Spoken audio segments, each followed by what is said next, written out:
할렐루야. 아멘. 할렐루야. 아멘. 오늘도 우리에게 말씀하여 주시는 그 하나님의 열심, 그 하나님의 은혜, 그 하나님의 소명을 오늘 우리가 붙들고 용감히 그 믿음의 바다로 나아가는 저와 여러분 되길 주님의 이름으로 축원드립니다. 우리 옆에 있는 분들과 이렇게 한번 인사하고 말씀 드렸으면 좋겠습니다. 오늘도 하나님의 약속 붙들고 지도 밖으로 행군합시다. 시작. 오늘도 하나님의 약속을 붙들고 지도 밖으로 행군합시다.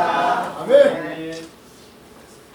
제가 오늘 그 설교 제목을 뭐 이제 유명한 책의 제목을 좀 따와서 한번 붙여봤습니다. 지도 밖으로 행군하는 믿음, 뭐 이런 제목들을 지어봤는데요.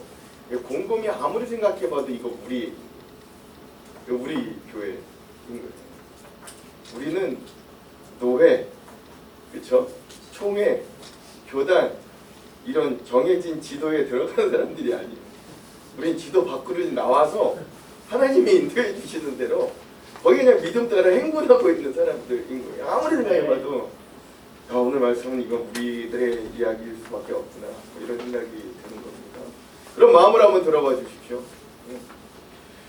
이소부화에 이런 이야기가 있어요. 여우와 신포도 뭐 이런 이야기가 하나 있거든요. 이 이야기 이렇습니다. 어느 날 이제 여우가 포도밭을 갔는데 포도가 너무 위에, 너무 탐스러워, 너무 이렇게 맛있어 보이는 포도들이 있는데 여우가 아무리 점프해도 자기한테 안 닿는 거예요. 이 포도가 안 닿는 거예요. 어떤 노력을 해도 몇 번 이렇게 노력을 해봤는데 안 닿아. 먹을 수가 없을 것 같아요. 이게 막 최선을 다한 것도 아니고 몇 번 했는데 안 되니까 여우가 이렇게 말해요. 아이고, 저 포도는 엄청 실 거야. 저걸 누가 먹겠어. 하고 그냥 휙 포기하고 가버리더라고요. 이 우화에서 말하고 싶은 건 뭐예요? 여우가요, 최선을 다해 뭐 이런저런 방법들을 다 사용해보지도 않고 몇 번 그냥 뛰었다가 안 되니까 뭐라고 합리화해버리고 맙니까? 아이고, 저건 싫을 거야. 저건 어차피 나도 맛있을 거야. 이러면서 그냥 자기가 포기한 일들에 대한 합리화로 자기의 비겁함, 자기의 포기를 너무 뺐어. 너무 쉽게 받아들이는 이런 모습들, 그런 오늘 우리의 삶을 이 여우에 빗대서 그 지혜로 이야기하는 것들이잖아요. 여러분 혹시 도전의 반대말이 뭔지 아십니까? 도전의 반대말이 혹시 실패라고 생각하는 분 계십니까? 그렇지 않습니다. 실패의 반대말은 성공이지 실패의 반대말은 도전이에요. 그러면 도전의 반대말은 뭐예요? 포기. 그렇죠? 도전의 반대말은 포기. 근데 여러분 그런 말 들어보시죠. 포기는 언제나 쓰라 그래요? 배추 셀 때나 쓰는 거죠. 그렇죠? 포기는 배추 셀 때나 쓰는 거지. 그 다음에 우리가 쓰는 게 아니라고 그런 얘기를 하는데. 여러분 우리가 살다 보면 뭔가에 도전할 때 실패할 수도 있습니다. 근데 여러분 실패했기 때문에 그 실패가 쌓이면 나중에 뭐로 가는 거예요? 비로소 그때 성공이 오는 거예요. 뭔가를 좀 이룬 사람들, 어떤 한 분야의 어떤 정점에 가 있는 사람들을 보면 실패를 경험해보지 않은 사람이 단 한 사람도 없어요. 그렇죠? 한두 번 실패를 경험한 것도 아니에요. 그들의 이야기를 들어보면 어마어마한 실패들이 쌓여서 그가 그 자리까지 올라갈 수 있었던 것들을 많이 보게 됩니다. 저는 한 번도 그러지 않은 사람을 본 적이 없어요. 그들은 동일하게 그런 말들을 해요. 내가 실패했기 때문에 다시 도전할 수 있었고 그런 실패들이 쌓이고 경험이 되어서 결국 내가 이 자리까지 오게 되었다 라고 이야기하는 거예요. 그러니까 여러분 이런 측면에서 우리의 삶에 다가오는 실패는 어쩌면 또 다른 하나의 큰 도전이 또한 될 수 있는 거죠. 미국의 26대 대통령인 시어도 루즈벨트, 이분이 이런 말을 했다 그래요. 한 번도 실수한 적이 없는 사람은 새로운 것에 도전해 본 적이 없는 사람이다 라고 이야기를 했다. 한 번도 실수한 적 없는 사람, 실패한 적 없는 사람은 어떤 사람이라고요? 도전도 안 해본, 한 번 도전 안 해본. 그러니까 실수나 실패를 안 해본 게 위대한 인생이 아니라는 거예요. 그럼에도 대부분의 사람들이요 도전하는 삶보다는 어떤 좀 편안하고 안주하는 삶을 살기를 원합니다. 그게 우리 본성 인간만이에요. 그러나 이 세상의 모든 사람이 안주하기만 한다면, 그리고 그렇게 안주했다면, 여러분 사실 우리가 살아가는 세상에 발전이라는 게 없었을 거예요. 그럼에도 불구하고 그 어려운 시대에 특히 뭐 가까이 우리 선조들만 생각해, 우리 선배들만 생각해봐도 우리 선조들 포기하지 않고 끝내 삶 속에서 이것저것 도전하며 살아오셨기 때문에 오늘 이만한 대한민국이 있었다는 것, 여러분 이거 우리가 잊어서는 안 돼요. 교회와 믿음의 영역에도 마찬가지예요.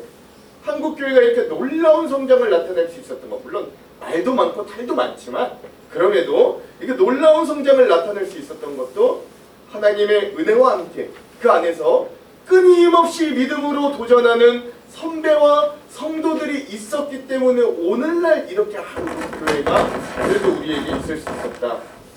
그런 거예요. 그러니까 하나님은 여전히 오늘 우리에게도 끊임없이 그 믿음의 도전을 주시면서 우리가 안주해 있는 것이 아니라 저 믿음의 바다로 나아가려고 오늘 우리들에게 여전히 말씀해 주시는 말씀을 이어가요. 자, 그럼 이런 상황과 이런 바통을 이어받은 우리는 어떻게 해야 되는가? 이런 것들이 오늘 우리들에게 좀 숙제로 나타났죠. 올 새해 우리 계속해서 연초에 우리가 아브라함에 대해서 좀 설교를 나누고 있습니다. 우리 지난 시간에는 우리 인류의 거듭된 실패에도 불구하고 이 아브라함이라고 하는 한 사람을 찾아오신 하나님의 열심에 대해서 우리가 좀 묵상했습니다.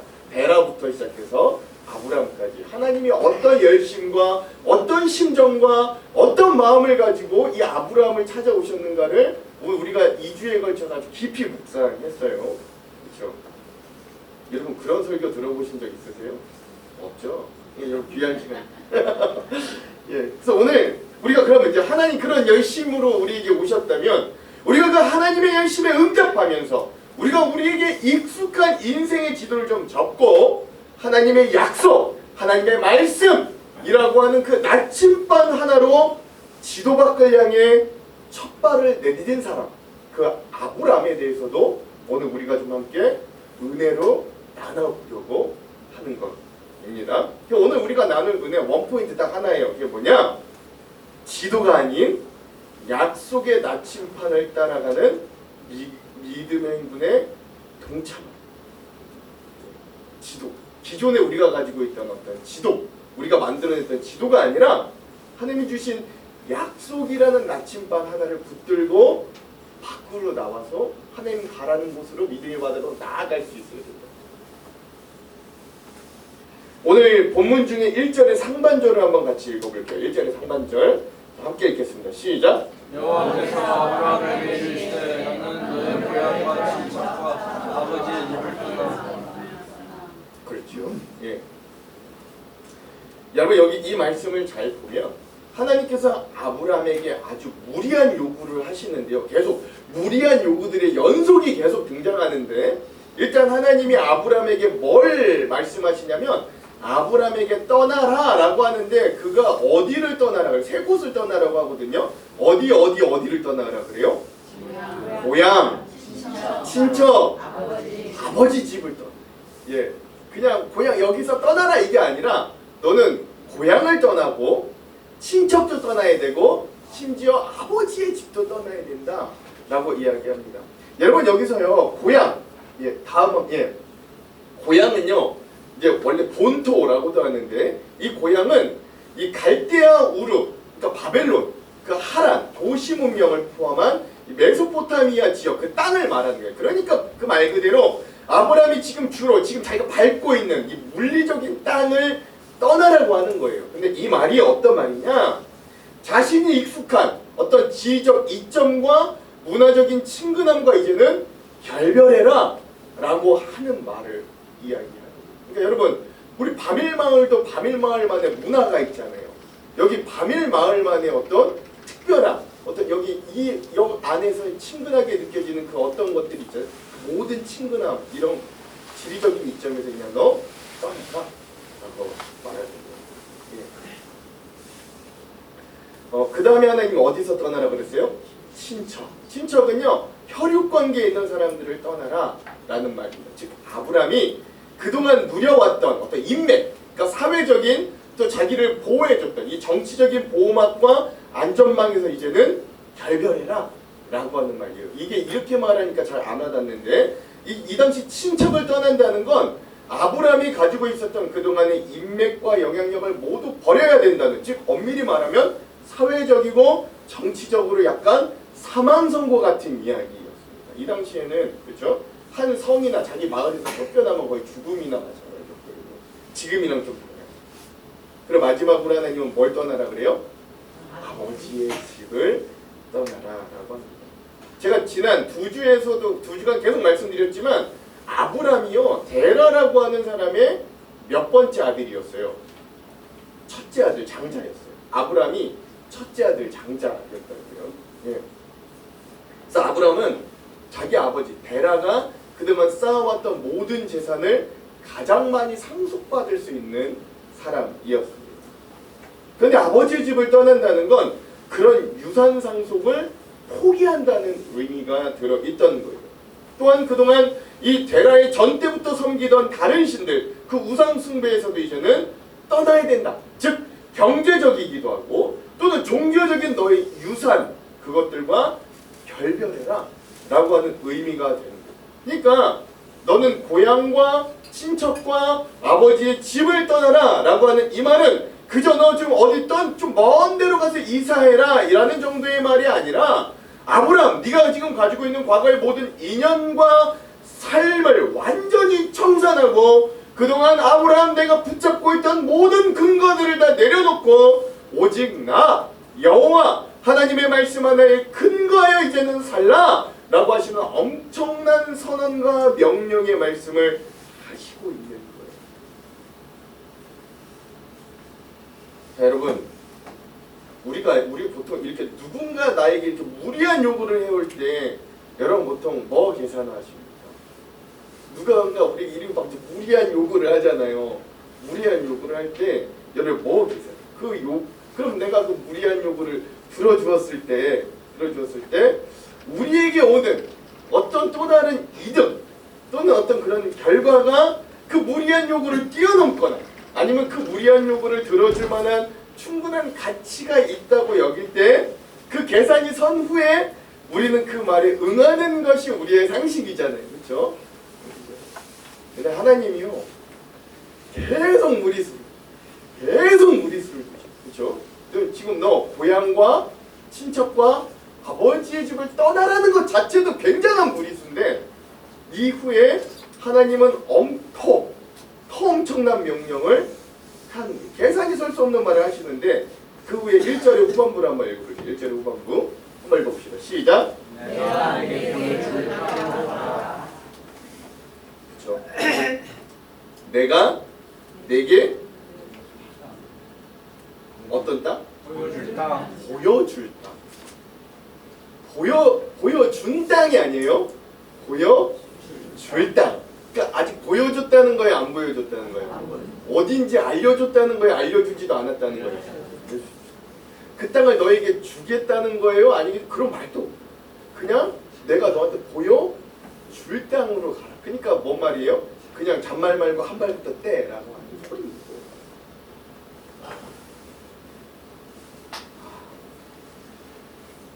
내가 내게 보여줄 땅으로 가라. 도대체 이 무리한 요구 안에 하나님이 어떠한 뜻과 의미를 좀 담겨 놓으셨는가?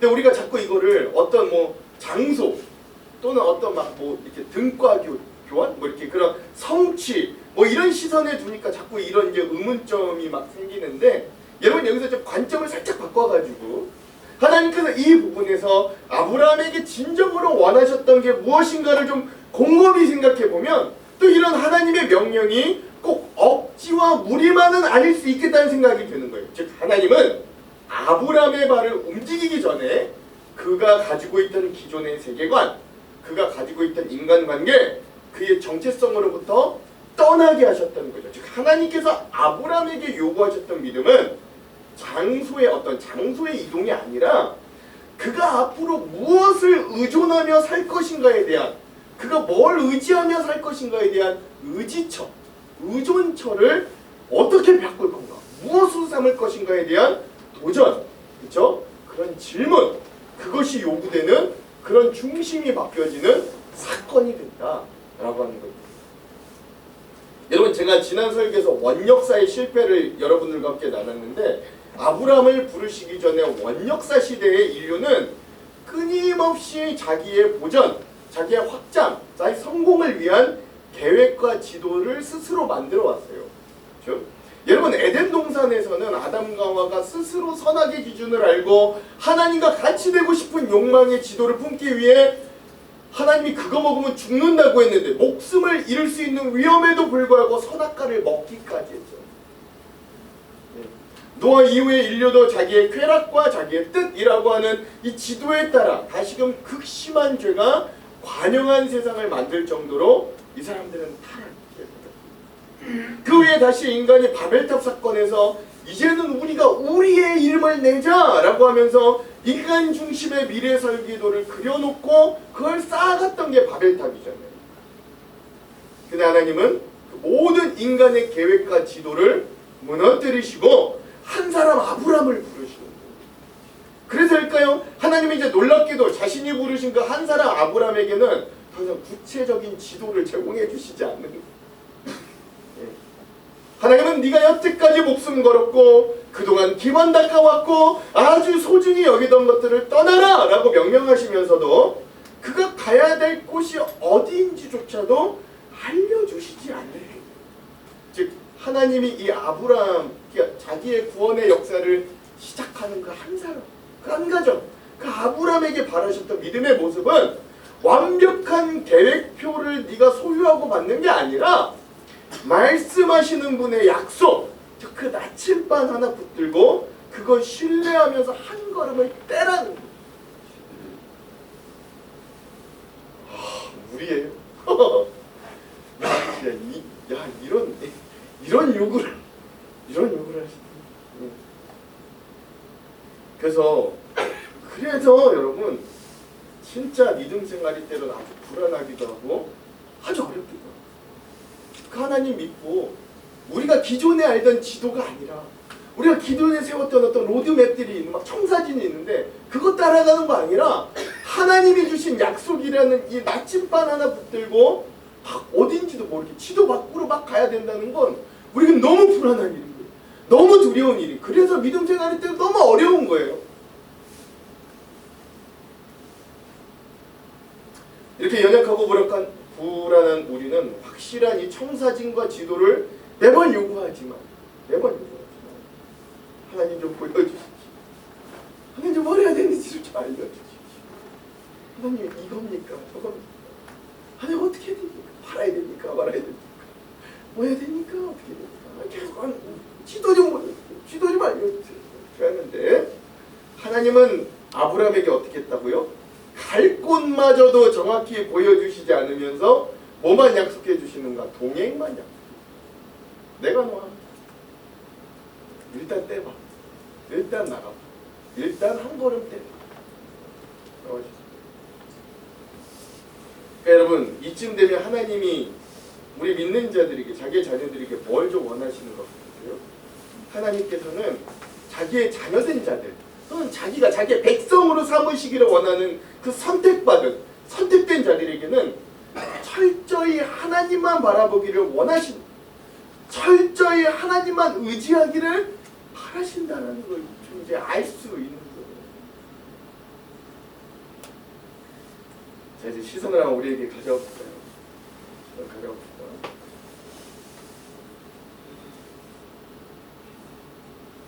사실 오늘 우리는 인생의 여러 가지 지도를 구상하고 나 나름대로의 청사진을 그리면서 인생을 살아왔습니다. 그런 것도 있어요.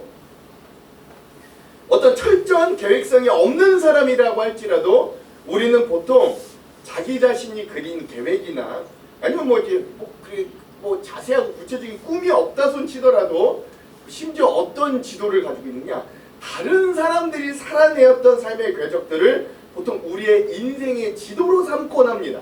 그게 우리가 일반적으로 그려내고 가지고 소유하고 있는 어떤 지도, 청사진이라고 할 수 있어요. 특별히 우리 주변에 성공했다고 하는 사람들을 어떤 우리의 모델로 삼거나 그들을 벤치마킹하여서 그들의 인생이 마치 우리의 인생의 목적지까지 안전하게 인도해줄 어떤 내비게이션 또는 지도가 되는 마냥 우리가 그것들을 막 살피고 그 지도들을 따라 우리의 인생을 막 살아갑니다. 근데요, 제가 가끔 어떤 분야에서 큰 성공을 이룬 사람들의 강의들을 막 들을 때가 있었는데 정말 큰 성공을 이뤄서 수많은 사람들의 어떤 워너비, 저 사람처럼 되고 싶다, 뭐 이런 사람들이 된 사람들의 성공담들에서 그들이 공통적으로 고백하는 말은 이거예요. 사실 나도 내가 여기까지 올 줄은 몰랐습니다. 라는 고백입니다. 그들도 사실 뭐 내가 실력이 좋았다든가 내가 어떤 준비된 인재였다는 자랑 대신에 내가 노력하고 준비했던 것보다 내가 여기까지 올 수 있었던 가장 큰 이유는 사실 먼저 시대의 흐름이 나에게 딱 맞게 찾아와 주었고 여러 가지 상황 환경들이 잘 딱딱딱딱 맞아 주어서 물론 열심히도 했지만 내가 여기까지 올 수 있었던 게 더 크다. 좀 세상 말로 하자면 운칠기사입니다. 뭐 이런 말들이 거의 대부분입니다. 그러니까 여러분 우리가 그토록 그 길을 가고 싶어하던 그 먼저 그 성공이라고 했던 그 길을 갔던 사람들마저도 자신들의 오롯한 능력으로 내가 막 그 지도를 다 짜가지고 그 지도대로 갔다라고 고백하지 못하였다라는 걸 여러분 우리가 안다면 좀 이제는 잘 생각을 해봐야 된다는 거예요. 그러니까 제가 하고 싶은 말은 이거예요. 우리가 아무리 온갖 지혜를 가지고 인생의 설계를 짜고 수많은 성공의 성공담을 듣고 그래서 성공에 이르는 지도를 그린다고 하여도 사실 그 지도가 우리들에게 진정한 성공과 구원을 가져다 주지는 못한다는 게 분명하다. 이건 분명하다라는 것. 왜냐면 우리가 어차피 아무리 우리 인간들이 그려놓은 그 지도를 따라가려고 해도 안 될 확률이 더 크다고 할 때에는 세상의 지도가 아니라 또는 어떤 조건이 아니라 하나님의 약속에 반응하면서 한번 살아가는 길을 선택해보자. 저 오늘 여러분들이 이거 좀 도전 드리는 거. 아멘이 안 나오고 어려운 거예요. 어려운 거. 아멘이 안 나오죠. 저도 잘 안 나와요. 앞서 그랬죠. 바벨탑의 제일 번성한 도시 바벨론, 그렇죠? 우르, 거기서 살았던 바벨탑, 바벨론, 갈대아 사람들은 바벨탑, 자기들의 지도를 그리려다가 결국 흩어졌어요. 근데 오늘 이 말씀의 주인공이었던 아브람은 목적지가 명시되어 있지 않는 그 약속만을 들고 진짜 이제는 길을 떠나기 시작하는 거예요. 다 같이 오늘 본문의 4절 말씀을 한번 읽어볼게요. 4절 말씀 함께 읽겠습니다. 시작.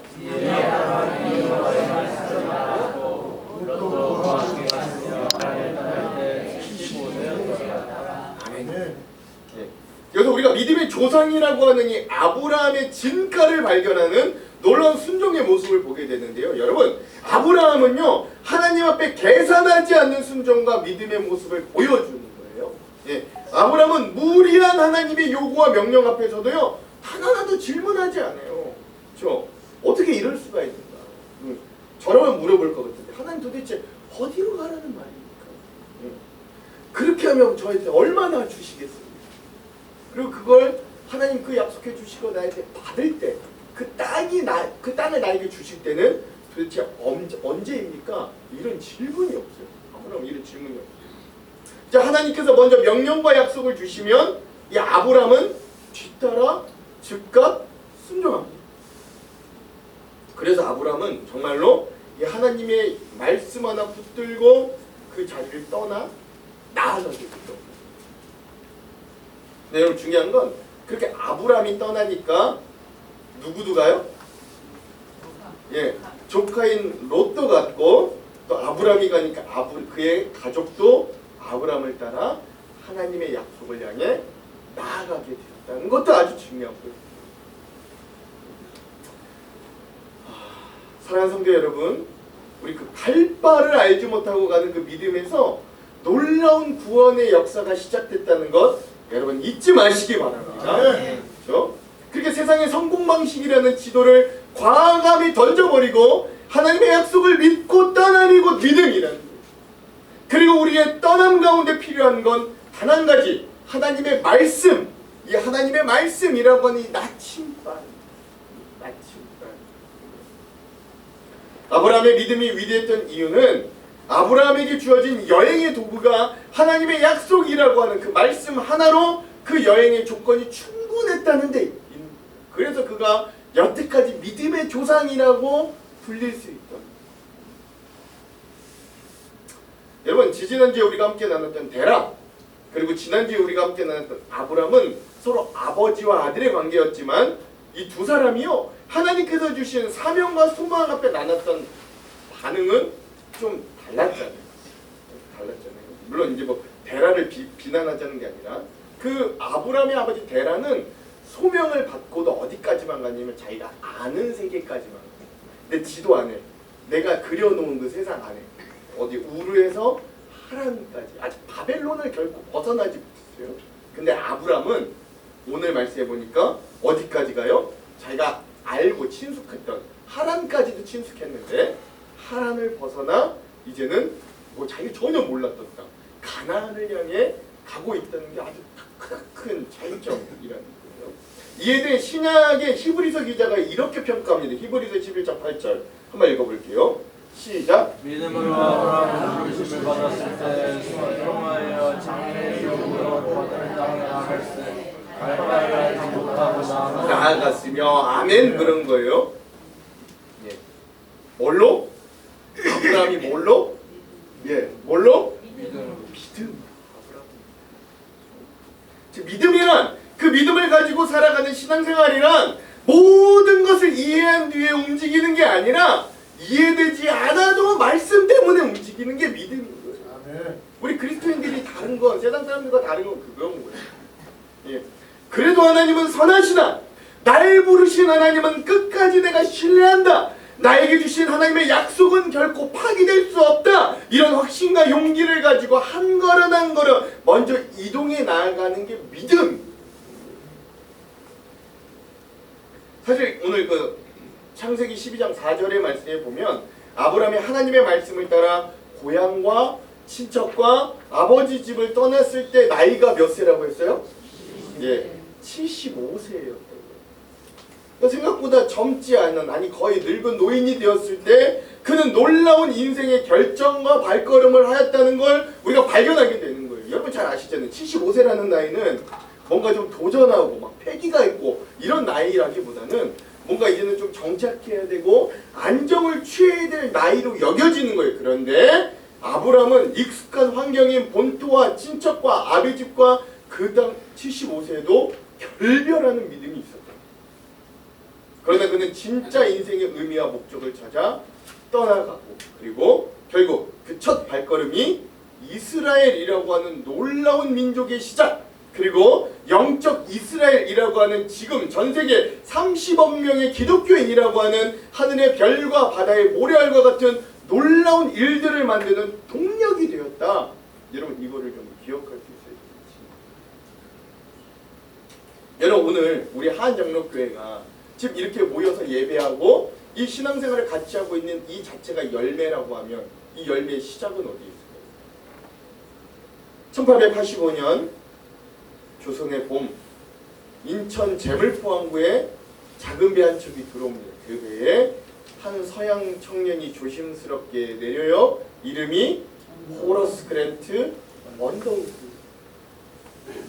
그 나이 26살이었어요. 26살. 아휴 소리 나오죠. 26살이었어요. 네, 여러분 이 청년이요. 자기가 앞으로 어디서 살게 될지 뭘 하게 될지 얼마나 이 조선 땅에서 오래 버틸 수 있을지 아무도 정확하게 아무것도 알지 못한 채 그리고 또 조선 상황이 좋은 것도 아니야. 풍전등화와 같은 이 조선 땅에 발을 들이고 사실 언더우드가 처음부터 또 조선에 오려고 마음을 먹었던 것도 아니었어요. 사실 그는 인도로 가려고 인도를 선교하려고 마음을 먹었는데 하나님 자꾸 이렇게 저렇게 막으시는 거예요.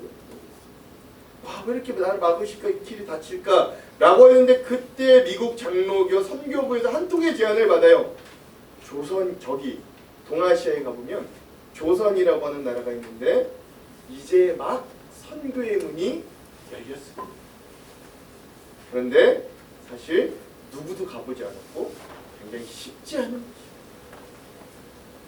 그 당시 서양인들에게 이 조선이라는 나라는 은둔의 나라, 미지의 땅, 그리고 막 쇄국 정책 이런 것들 굉장히 위험한 나라였어요.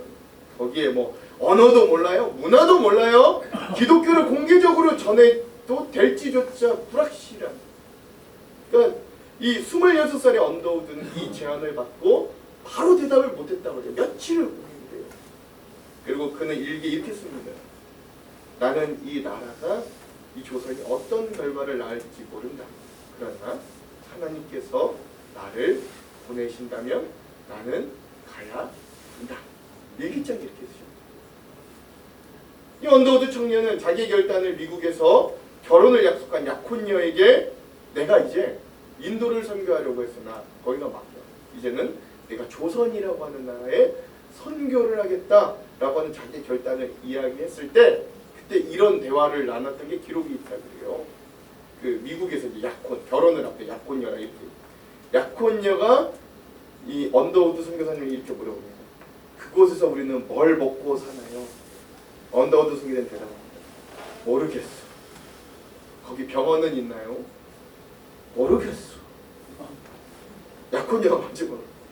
그럼 당신은 조선에 대해 아는 게 뭔가요? 내가 아는 건 오로지 그곳의 주님을 모르는 천만의 민중이 산다는 것뿐입니다. 안타깝게도 이 미국에 있던 약혼녀가 빨리 납득하지 못했고 결국 언더우드 선교사님은 파원 통보를 받고 그리고 홀로 복음을 위해 조선을 향했다. 그러니까 여러분 생각해 보십시오. 지금 여기 우리 하안장로교회 여기 우리가 다 결과물이라면 이게 열매라면 이 열매의 첫 시작이 뭐로부터 시작된 거예요? 그 언더우드 선교사님의 그 칼바를 알 수 없는 거기가 어디야? 거기가 뭐야? 뭐 어떤 나라야? 알지도 못하는 거기에 한 발짝 내디디부터 시작됐다. 그렇게 언더우드 선교사님 배에 오르고 미국에서 태평양을 건너 일본을 거쳐 1885년 4월 5일 마침내 조선 땅을 받는 거예요. 그렇게 몇 년이 흐른 뒤에 그 선교사님이 번역한 성경이 나오고 이 조선 땅에 학교가 세워지고 병원이 세워지고 마침내 교회 공동체들이 막 형성이 되는 거예요. 그리고 시간이 지나 연세대학교의 전신인 연희학당이 세워지고 수많은 한국인 지도자들이 배출되는 거예요. 그리고 그가 신혼여행 중에 바밀마을에 왔을 때 교회 하나를 세웠는데 그게 그가 세운 마지막 개척교회인 어떤 교회예요? 좋은 교회, 하안장로교회였던 거예요. 그래서 그 하안장로교회에서 신앙생활하고 있는 우리들은 갈 바를 알지 못하고 떠난 한 사람의 순종과 헌신의 열매들로 여기 이렇게 서게 되었던 거예요. 사랑하는 성도 여러분, 이 모든 결과를 이 언더우드 선교사님이 처음부터 알고 왔을까요? 그는 아무것도 보장받지 못한 채 갈 바도 알지 못하고 왔어요. 그가 가진 건 단 하나였어요. 하나님이 나를 보내신다는 확신. 언더우드 선교사님 훗날 이런 고백을 남겼다 그래요. 내가 조선을 선택한 것이 아닙니다. 하나님이 나를 이곳으로 보내셨습니다. 아멘. 이 말이 창세기 12장 1절 믿음의 말과 닮아. 내가 너에게 보여줄 땅으로 가라. 하나님이 항상 이 믿음의 사람들에게 이렇게 어디인지 뭘 해야 될지 이렇게 친절하게 잘 설명을 해주시지 않으시더라고요. 뭐 언제까지인지도 잘 말씀해 주시지 않습니다. 사실 솔직히 말하자면 성공할 것이라는 보장도 없어요. 다만 하나님이 우리에게 하시는 건 가라. 그리고 내가 너와 함께 하겠다라고 하는 말씀뿐인 거예요. 그러나 그런 하나님의 소명과 말씀에 대한 부르심 앞에서 그 한 말을 뗀 사람을 통해 하나님은 한 나라의 운명과 역사도 바꾸시더라는 거예요. 오늘도 하나님은 그 큰 능력을 가진 사람을 찾기보다도 그 믿음, 지도 없이도 그 하나님의 약속이라는 나침반 하나 붙들고 나아갈 수 있는 그 하나님의 약속과 말씀이라는 나침반 들고 용감히 나아갈 한 사람을 찾고 계십니다.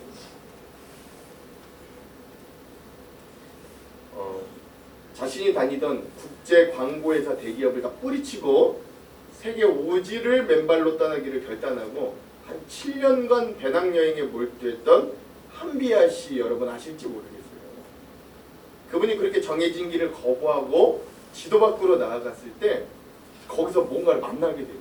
7년간 이제 배낭여행을 5지 위주로 했는데 그러다 보니까 거기에 고통받는 제3세계 사람들과 아이들의 현실을 자꾸 마주치게 됐어요. 7년의 배낭여행 동안.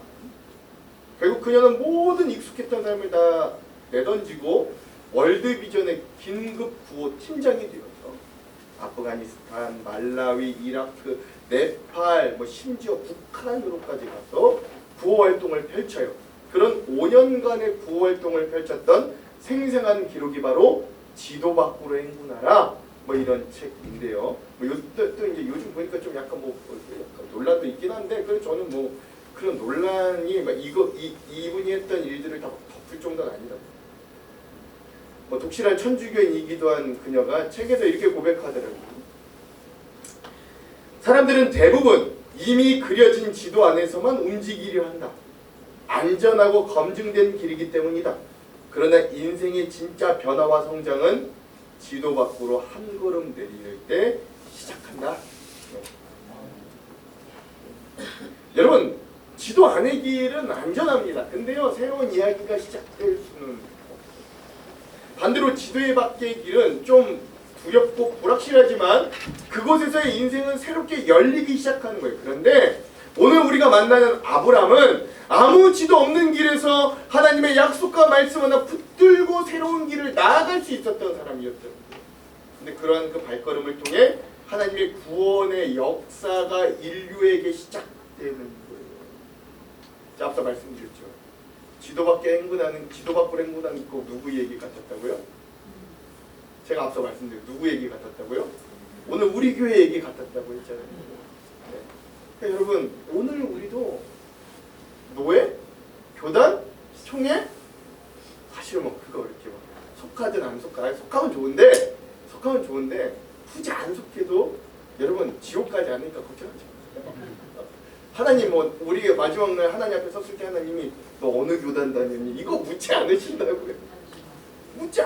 너 순복음 다녔니? 감리교 다녔니? 장로교 다녔니? 하나님 이거 묻지 않으신다고요. 하나님 뭐 보시겠어요? 너 뭐 붙들고 살았니? 뭐 붙들고 살았니? 내가 너한테 약속한 그 약속 붙들고 그 나침반으로 방향대로 살았니? 아니면 네가 기존에 알고 있던 세상 성공박씨 그거 붙들고 그거 그렇게 살았니? 이거 물어보실 거예요. 근데 용감하게 그 하나님의 약속을 붙들고 그 나침반으로 삼은 사람은 사람에게 하나님 뭘 주시죠? 구원의 역사에 동참하는 놀라운 은혜를 주십니다. 믿음의 조상이라고 하는 타이틀을 당대뿐만이 아니라 여태까지 대대로 주신다고요. 오늘 우리가 그렇게 믿음의 발걸음을 용기 있게 떼는 한 사람들 되길 주님의 이름으로 축원드립니다. 아멘. 예. 사실 오늘 우리가 한번 솔직히 생각해보자면 제가 말은 이렇게 했지만 여러분들 아멘은 크게 했지만 사실 우리에게 용기가 많이 없습니다. 그렇죠? 그리고 아브라함처럼 막 즉각적으로 순종하는 행동력도 실천력도 사실 우리에게는 많이 부족합니다. 우리 얼마나 머릿속으로 자동적으로 계산기를 굴리는지 모릅니다. 생각이 많고 잃을 것들도 많아가지고 우린 쉽게 그 믿음의 바다로 용기 있게 뛰어들지 잘 못합니다. 그런데 하나님은 그런 우리의 연약함을 잘 아시는 분이에요. 제가 지난 2주 동안 여러분 계속해서 말씀드렸지만 이 모든 믿음의 일들이 그게 아담과 하와가 됐든 노아가 됐든 데라와 아브라함이 되었든 꼭 사람을 통해 일어나는 일 같지만 사실 그 뒤에는 뭐가 있었다고요? 그 뒤에 제가 2주 연속 계속 같은 제목 말하긴 했었는데 그 뒤에 뭐가 있었다고요? 데라의 걸음 그리고 하나님의 열심. 그 안에 하나님의 열심. 우리가 하는 것 같아요.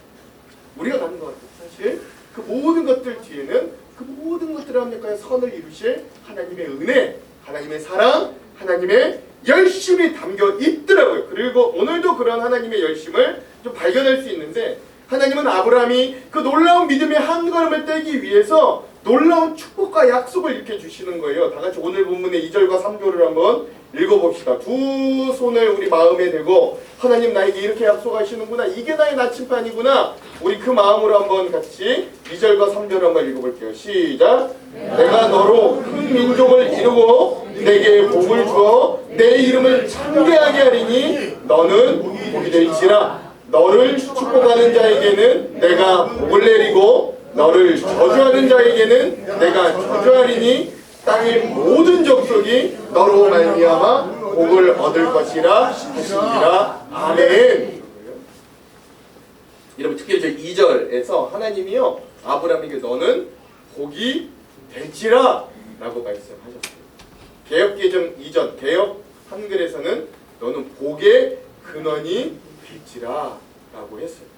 여러분, 여기서 이 복, 축복이라는 단어 히브리어 원어로 보니까 바라크라고 하는 단어인데, 이 단어의 핵심이 뭐냐, 그냥 축복이 아니라 전염성이 있는 축복이에요. 전염성이 있는 축복이에요. 자, 하나님께서 아브라함 한 사람을 택하신 이유는 그가 뭐 저수지처럼 복을 가두는 존재가 아니라 복을 흘려보내는 통로로 삼기 위해서였다라는 거예요. 예, 이건 여러분 하나님이 그를 선택해 주신 은혜인 동시에 그에게 주신 사명의 은혜이기도 합니다. 아브라함에 앞선 원역사의 인간들은 자기 이름을 내기 위해, 자기 복을 받기 위해 바벨탑을 쌓고 자기만의 복을 추구했지만, 이제 하나님이 부르시는 그 아브라함은 남을 살리기 위해 흩어지는 삶, 즉 나뿐만 아니라 내가 관계하는 타자 중심적인 복을 주는 사람으로 부름을 받은 겁니다. 내 복은 물론 내 이름이 창대하게 되고 나로 큰 민족이 이루어지고 나에게 복을 주시는 나의 복은 물론이거니와 나를 통해 타자가, 타인이 복을 받게 되는 통로로 부름을 받게 되었다는 거예요. 사랑하는 성도 여러분, 같은 복이라면 우리 이 복 누리고 싶지 않으세요? 아멘. 아멘이. 같은 복이라면요, 나만 잘 먹고 나만 잘 살고 말고 나도 복 받지만 나를 통해 다른 사람도 복 받는 이 복 받고 싶지 않으십니까? 아멘. 그렇죠?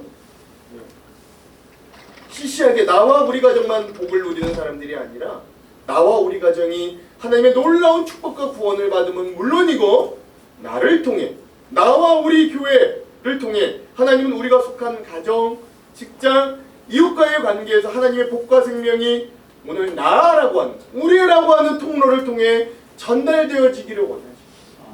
그러면 오늘 우리가 이 믿음의 바다로 한 걸음 용기 있게 나아간다는 건 단순히 내 인생을 드린다, 내가 뭔가를 하나님 앞에 드린다, 헌신한다, 포기한다, 내려놓는다, 이런 의미뿐만이 아니라 오늘 제대로 믿는 나 한 사람을 통해 내가 속한 모든 곳에 하나님의 나라가 임한다는 복 자체가 되는 놀라운 존재의 변화가 있음을 여러분 꼭 기억하시기 바랍니다. 네. 예, 다가오는 한 주간 여러분의 직장과 가정에서 나 때문에 웃는 사람이 누구인가? 나 한 사람이 믿음을 지키며 정직하고 친절하고 우리가 그렇게 살아갈 때 그곳에 하나님의 나라가 임한, 나를 통해 하나님의 축복과 생명이 임하여지. 그러니까 여러분, 우리 이렇게 좀 기도할 수 있어야 돼요. 하나님, 저를 통해 우리 회사가, 우리 가정이 복을 받게 하옵소서. 다 같이 해볼까요? 시작. 하나님, 저를 통해, 다시 한번 시작.